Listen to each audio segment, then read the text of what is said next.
Hello everyone, welcome to the Q&A of June 2019. How are you all doing? Man oh man, it's been so hot the last few days in the Netherlands. I understand why they take afternoon naps in some warmer countries, because when it's above 30 degrees outside, you can't really do anything, at least not here. Nevertheless, I've been looking at the comments again and selected a few nice ones for this month's Q&A, which is the 4th edition already. In this video, I will talk about pride and arrogance in Stoicism.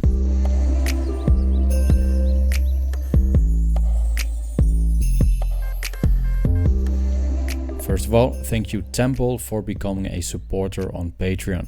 Very much appreciated. I want to dedicate this video to a question from one of my Patreon supporters named Juan Saman about pride and arrogance in Stoicism. It was quite a detailed question and enough food for thought to dedicate one video to. Here's the question and a quote.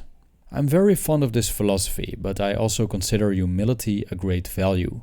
Because of this, I think, and I include myself, Stoicism can be bound to arrogance. I'm sure you know what I mean. Stay away from the common or vulgar topics. Determining someone that insults you is out of ignorance. Not getting offended by disloyalty or ill will. You are better than them. It's like there's a very thin line between virtuosity and arrogance. As this way of thinking often compares itself to the rest of the world, encouraging feelings of superiority and to accept ignorance or imperfections in others. Who am I to be that condescending? I feel myself often trapped in these thoughts. I often don't consider a woman as worthy of me because of her beliefs, her way of thinking, her interests. And I hate doing that. It pulls me away from most of people. So I guess the first question of mine is, how can you find good balance between potential arrogance hidden in Stoicism and humility in the contemporary era? End quote. First of all, Juan Saman, I want to thank you for this amazing question about a phenomenon that concerns almost every spiritual, philosophical or religious pursuit. The question is challenging and I hope that my answer can live up to the profundity of it.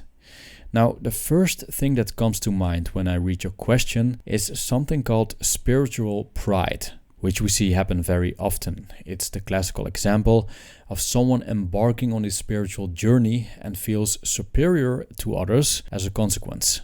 For example, we see a contempt ingrained within religious communities towards the non-believers that are seen as merely lost souls to actual wicked people that we should stay away from as far as we can. Also, we see spiritual pride among practitioners towards one another too, which transforms what could be a spiritual experience into a game of one-upmanship.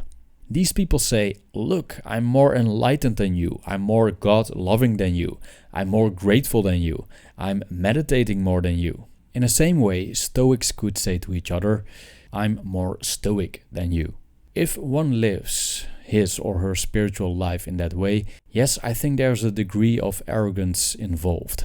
It's just the ego telling a story and makes the practice of spirituality nothing different from being, let's say, a buffed bodybuilder that takes pride in the ability to bench more in the weight room than others, or taking pride in having a more expensive car than your neighbors. I'm not saying that this is wrong. It's just that I don't think that this is what any spiritual practice is about. Nonetheless, people tend to make everything a competition, or at least a way to distinguish themselves from others and feel better than others. Again, it's the ego at work. The ego is always competing with other egos and only looks at the world as better or worse, inferior or superior, etc.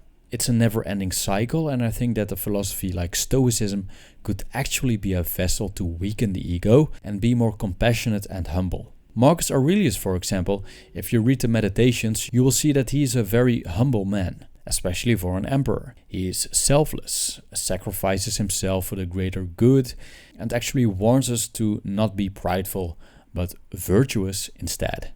I've got this part from a website called The Daily Stoic, and I quote, "This idea that humility kills dangerous pride is at the core of Stoic philosophy. Marcus Aurelius was constantly humbling himself, so the purple cloak of his emperorship didn't go to his head. Seneca experimented with poverty, so his wealth didn't change him or become a burden. Cato would walk outside bareheaded and barefoot, an appearance far below his station, so he wasn't corrupted by success and power."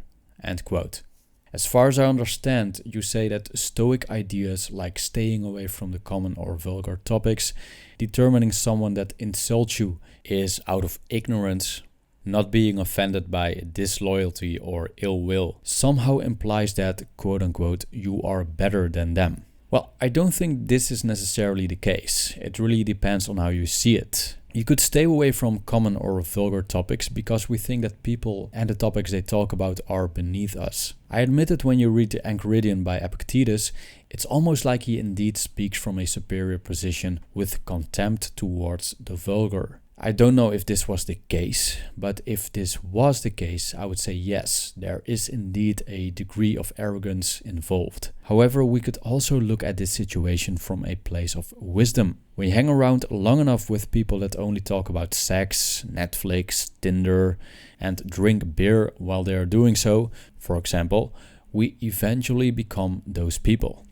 Now, at some point, let's say, you discover that this life is making you miserable. It could be the booze, it could be the pointless topics, it could be both. You see that these people aren't really going anywhere in their lives and that you don't want to be one of them. Instead of numbing the mind with alcohol every night, you want clarity to read, to work on a business, to do something good for society, etc. You realize that life ticks away second after second, so you don't want to spend so much time discussing Kim Kardashian or sports on TV. So is it because you feel better than those people that you stay away from them, or because you want to live a better life because their way of living, the common way, makes you miserable?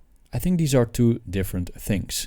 Also, what Epictetus points out is that we should stay away from vulgar topics if you want to be philosophers. I quote, "You must cultivate either your own ruling faculty or externals, and apply yourself either to things within or without you. That is, be either a philosopher or one of the vulgar." End quote. Indeed, from this statement we see that a philosopher sets himself or herself apart from the common people.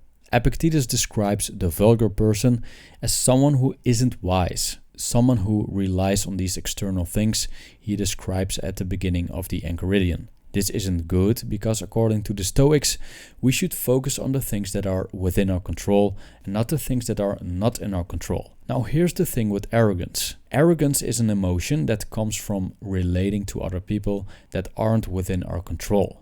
Thus, when we engage in spiritual pride and focus more on feeling better than the vulgar, instead of keeping our attention to our own faculties, I think that we actually aren't doing Stoicism the right way. In this case, being a Stoic has become just another badge of honor to elevate ourselves above other people instead of improving our own position in the world. So by being arrogant, we already make the mistake to measure ourselves to other people.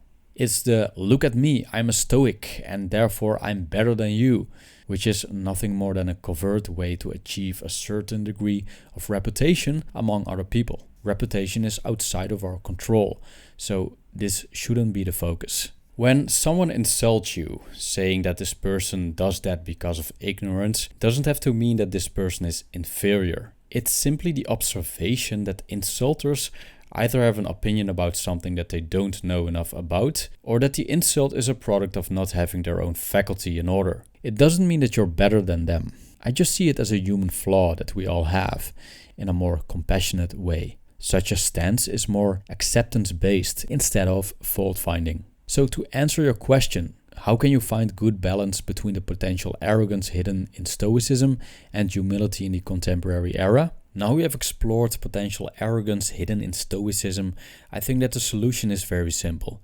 Don't be arrogant, be humble. In regards to judgments about other people, I would say that there's a difference between stating the facts in an objective manner and judging. Indeed, I think it's better to avoid the latter. Personally, I see that I've got many flaws myself, so who am I to judge about the flaws of others then? It's not up to me. What's up to me is my own faculty. In the contemporary era, it's difficult to be a philosopher in the way that Epictetus describes. It's a bit extreme. I think that most people nowadays are vulgar to a certain degree, and avoiding them all may not be the best idea. Arrogance will only push people away. By replacing arrogance with humility, we might see that, no matter how vulgar someone is, there's always something about them that we can admire, even if it's just the fact that they've been able to cope with life, especially because their lives aren't blessed with Stoic philosophy. So that's it for the public Q&A. In the Patreon edition, I respond to a selection of comments concerning the following topics: the Stoics and free will, stop caring what others think, inner peace and hateful comments, being ugly, and walking away from toxic people. Thank you for watching.